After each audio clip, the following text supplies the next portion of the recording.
Do you know what protocol buffers are and how LinkedIn significantly improved its system's performance? In 2023, LinkedIn reported a remarkable 60% latency improvement by integrating their REST framework with protocol buffers or protobuf.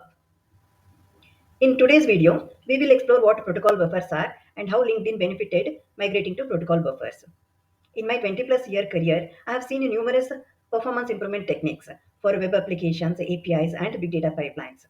I came across this LinkedIn case study, which I found very interesting and thought of sharing it here so that you can also benefit from it. On this channel, not only explore computer science concepts, but I also want to discuss and demonstrate their real world application, providing you valuable hands on learning experiences. As a hiring manager, I have conducted thousands of interviews and understand the importance of practical real world application knowledge over theory. So by the end of this video, I guarantee you will have a good understanding of encoding formats, and how LinkedIn improved its latency by 60%. So keep watching. Hi there, welcome to Tech and Career Bytes. I'm a software professional with more than 2 decades of experience, including 7 years in leadership roles at a global product-based organization. Software programs work with the data in at least two different representations: in memory representation and the representation used for the data on disk and over the network. In memory, data is kept in objects, structs, lists, arrays, hash tables, trees, and so on.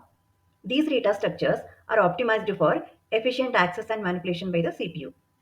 When we want to write data to a file or send it over the network, we need to convert it as a sequence of bytes. This conversion is necessary because the data structures are used in memory, such as objects or pointers, are specific to the programming language and the runtime environment.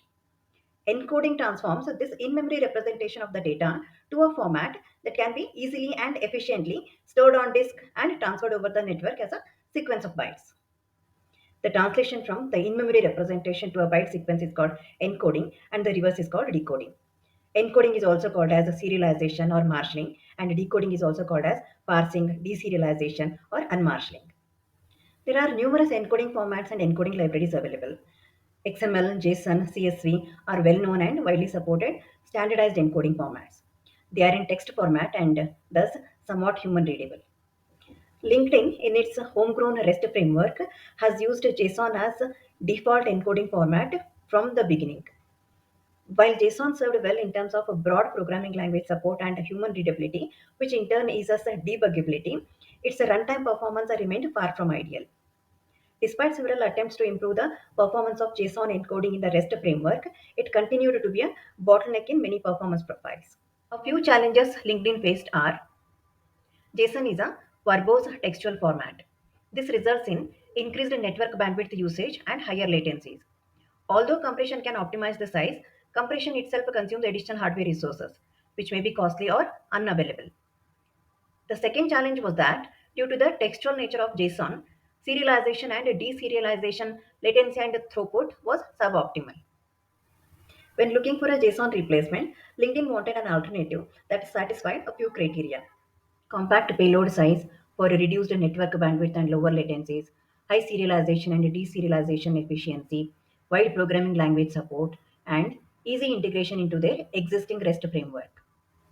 After a thorough evaluation of several formats, it was decided that a protobuf was the best option as it performed the most effectively across LinkedIn's criteria.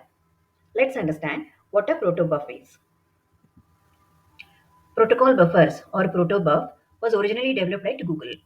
Protobuf is a binary encoding library and requires a schema for any data that is encoded.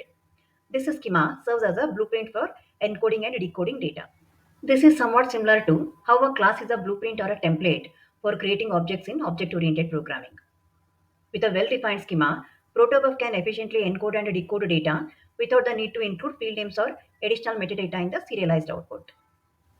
A binary encoding is a representation of data in a binary format using a sequence of zeros and ones. This contrasts with the text-based formats like XML, CSV, and JSON that use human-readable characters to represent the data. Binary encoding is more compact and efficient in terms of storage and transmission, resulting in faster serialization and deserialization processes. But it is not human readable. Protobuf supports a variety of data types, including simple types like integers and strings, as well as complex structures. This type efficiency ensures that data is encoded and decoded in a way that aligns with the underlying in-memory data types.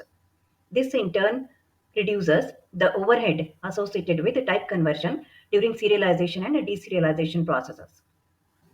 Protobuf supports multiple programming languages, allowing efficient implementation in various language environments. For example, consider a person object with a given schema.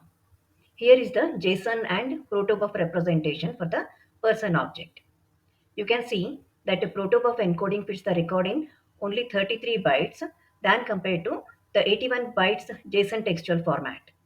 Not only is a protobuf compact, but also the inherent characteristics of a binary encoding, compact representation, schema-based serialization, type efficiency, standardized binary format, multiple language support, and thorough practical testing collectively contributed to protobuf's success in achieving high serialization and deserialization efficiency.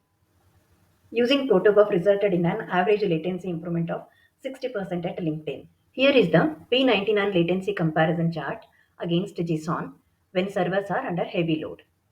We can clearly see performance improvement with protobuf usage. To learn more about distributed system concepts like this, refer the learning material mentioned in the description box. These books will help you immensely in preparing for tech or system design interviews. In today's video, we discussed encoding formats like JSON, protobuf, and how LinkedIn benefited migrating from JSON encoding format to protobuf encoding format. I hope this discussion was helpful to you. If you liked this video, do check out our other videos. Don't forget to like, comment this video, and subscribe to my channel. My name is Rupa, and I thank you so much for watching this video. See you in the next video.